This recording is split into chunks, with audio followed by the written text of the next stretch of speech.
Shalom saudaraku, hari ini kita berbicara tentang salah satu perintah Tuhan dalam 10 hukum, yaitu hukum yang ke-8 dalam Keluaran 20 ayat 8. Bunyinya, jangan mencuri. Perintah jangan mencuri adalah perintah penting yang harus dilakukan oleh bangsa Israel pada waktu itu dan oleh setiap kita pada hari ini. Saudara, apa tujuan Tuhan memberikan perintahnya, hukumnya kepada kita?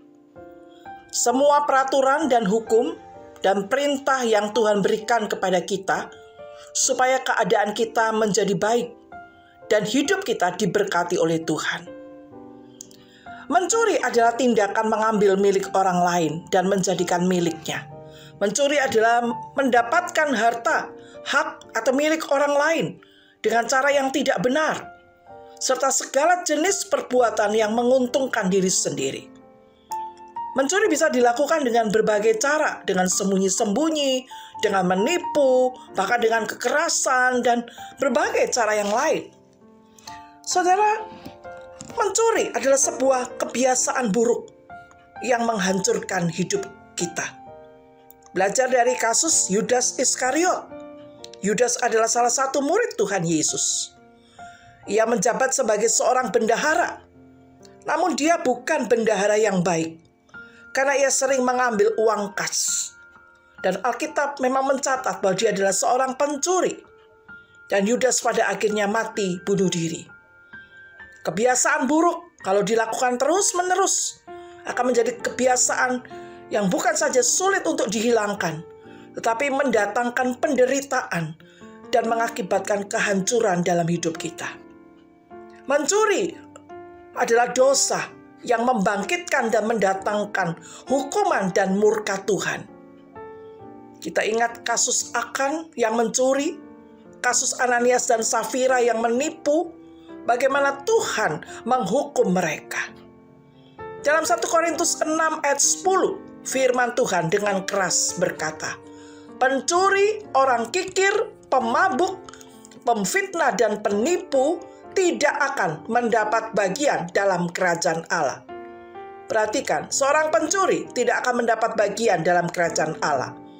Kalau tidak bisa masuk kerajaan Allah, maka pasti masuk neraka. Saudara, kita harus menguduskan diri, menjauhkan diri dari dosa mencuri.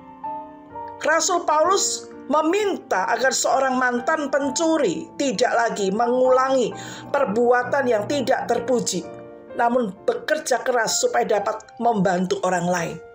Dalam Efesus 4 ayat 28, Paulus katakan, orang yang mencuri, janganlah ia mencuri lagi, tetapi baiklah ia bekerja keras dan dengan tangannya sendiri, dan melakukan pekerjaan yang baik dengan tangannya sendiri, supaya ia dapat membagikan sesuatu kepada orang yang berkekurangan. Saudara, mengapa orang mencuri?